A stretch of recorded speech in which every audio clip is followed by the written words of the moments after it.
Bienvenidas y bienvenidos, gracias por estar en este programa y gracias a nuestro invitado en esta ocasión, que es Diego Enrique Osorno, colega periodista, que bueno, pues ha escrito en su momento textos relacionados con investigaciones, crónicas diversas. Tiene un libro que se llama El Cártel de Sinaloa y ahora está presentando un libro que se llama La Guerra de los Zetas, viaje por la frontera de la necropolítica. Gracias, Diego, por estar aquí, bienvenido. Gracias a ti, Carmen, por la oportunidad. La Guerra de los Zetas. Bueno, solo decir la palabra Zetas ya nos lleva a un terreno de los últimos años en México relacionado con el crimen organizado, relacionado con hechos de violencia extrema, relacionado con esto que ha sucedido en México, que es la disputa por los territorios y los poderes del crimen organizado en nuestro país. Y tú decidiste entrar a uno de estos elementos que probablemente sea el que se identifica como el más violento, o así se le ha presentado, los Zetas. Incluso impublicable o impronunciable este nombre en algunos lugares de la República Mexicana, y lo sabemos y lo hemos comentado, Diego, antes de entrar al aire. Sí, bueno, justamente este libro lo que trata es de hacer un viaje por pueblos y ciudades de Nuevo León y Tamaulipas, en donde empezó a crecer este grupo, curiosamente a la par de la democracia mexicana. Es un grupo que nace pues en el 99-2000 más o menos, y que se va desarrollando a la par. En el filito de la alternancia. Sí, en el filito de la alternancia. Entonces, el libro, lo que yo voy tratando de hacer es visibilizar a diversos actores que conviven con esta banda, desde alcaldes, desde militares que están en la primera línea de guerra, desde víctimas de desplazamientos, desde viejos capos que participaron en la fundación del Cártel del Golfo, y se va haciendo todo este viaje tratando de nombrar, de devolverle un significado humano a una letra que arrebató el horror en los últimos años, que es la última letra del abecedario. Te contaba que en 2001 yo fui, era un sábado por la noche, yo trabajaba en Milenio, Monterrey, y fui a Guardados de Abajo, un pueblo de Ciudad Miguel Alemán, Tamaulipas, colindante con Roma, Texas, a cubrir un operativo. En el operativo, un operativo del ejército para capturar a un viejo capo de ahí, Gilberto García Mena. En el operativo conozco un fiscal que se ve ahí medio despeinado, de mezclilla, el único civil entre militares, que de repente me jala y me empieza a explicar cosas, y en algún momento me habla. Un veinteañero. Yo tenía 20 años. Joven, sí. periodista. Y él me dice, tú no sabes lo que estás haciendo aquí, estás en la Cueva del Lobo, y me empieza a explicar cosas. Durante una semana estoy, digamos, cubriendo eso, junto con un compañero fotógrafo y un otro periodista de Tamaulipas. Un fiscal mexicano te Un fiscal ve mexicano. y dice, a ver, muchacho, te voy a contar. Entonces me empieza a contar, y de ¿Dónde te metiste? repente me dice, aquí todo esto que se está moviendo y estos operativos son porque hay una banda que se llama Los Zetas. Entonces, bueno, pues yo escribo, la mayor parte de las cosas me pide el que no las publique, que eso es algo que los periodistas mexicanos, y más en esas zonas, tenemos que hacer, no publicar la mayor parte de lo que nos enteramos, incluso cosas que vemos.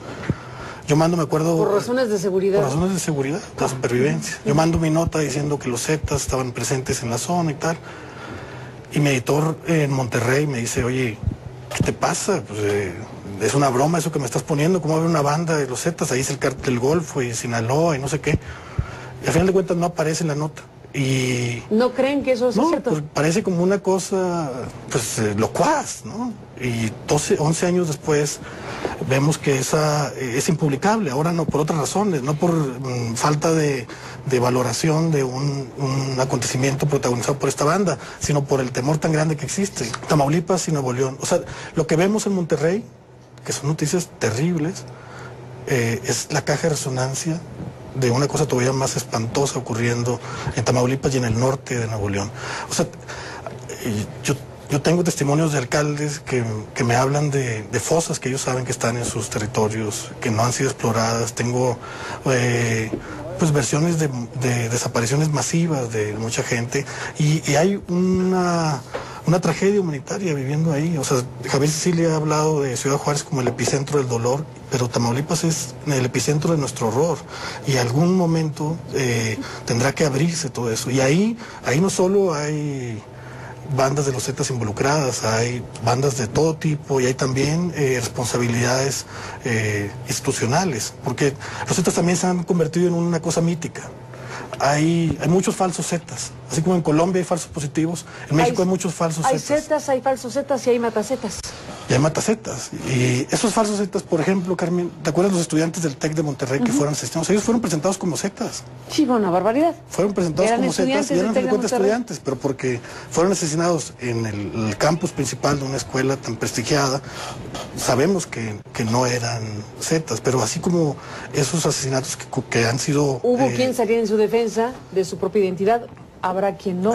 La mayoría de los casos no. ¿Qué importancia ha tenido, qué relevancia tiene esta circunstancia donde perdió la vida uno de los narcotraficantes más reconocidos, digamos, en México, Beltrán Leiva, en una acción que la Marina se atribuye como la responsable de haberla realizado y que terminó en la muerte de Beltrán Leiva en Morelos, con una exhibición atroz del cadáver del personaje, tapizado de billetes y una cuestión que la Marina decidió publicar y que estremeció y que generó muchas reacciones. ¿Por qué me decías que ese asunto en particular es clave para entender una serie de cosas posteriores? O sea, es un punto de quiebre en la estrategia de combate al narco de este gobierno, porque 2 meses después vemos una ofensiva simultánea en 20 cabeceras municipales de Tamaulipas y de Nuevo León, donde presuntamente hay alianzas de los Zetas. Los grupos que la reivindican lo hacen bajo las siglas CDG, pero no sabemos exactamente qué significa eso. Esas máquinas de guerra, cómo están compuestas, si tienen algún brazo institucional, algún brazo de la Marina. La Marina se empieza a ver a partir de esas fechas en Nuevo León y en Tamaulipas.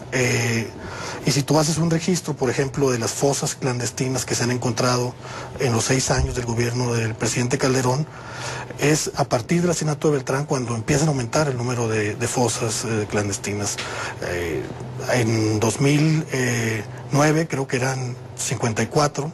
Y a partir de 2010 estábamos hablando de casi 400 fosas clandestinas, con también una cantidad tremenda de cuerpos. Y eso, que hay muchas fosas, sobre todo en Tamaulipas, que no se han abierto, que la gente de los pueblos lo sabe y que a lo mejor es una alucinación, no es parte de la psicosis que genera esta guerra, pero en el desamparo en el que se encuentra Tamaulipas es imposible verificar eso. O sea, y no solo es Tamaulipas, desde luego, porque hay varias partes de la República donde fosas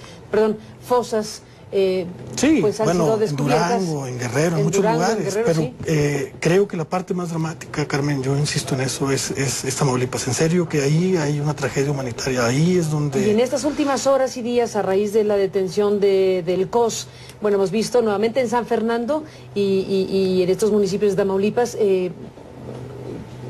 16 cadáveres en pocas horas, por ejemplo, para hablar de lo último. Claro, hay como una industria de guerra que beneficia, de la que lucran políticamente varios actores, no solo el presidente para legitimarse, sino otros actores a otros niveles, y de la que también hay un lucro económico. Hay unas ganancias inmensas en estos años de guerra, y eso creo que tenemos que empezar a meterlo en nuestra discusión, en nuestro análisis, y lo vamos a tener que hacer a fuerza de tanto horror.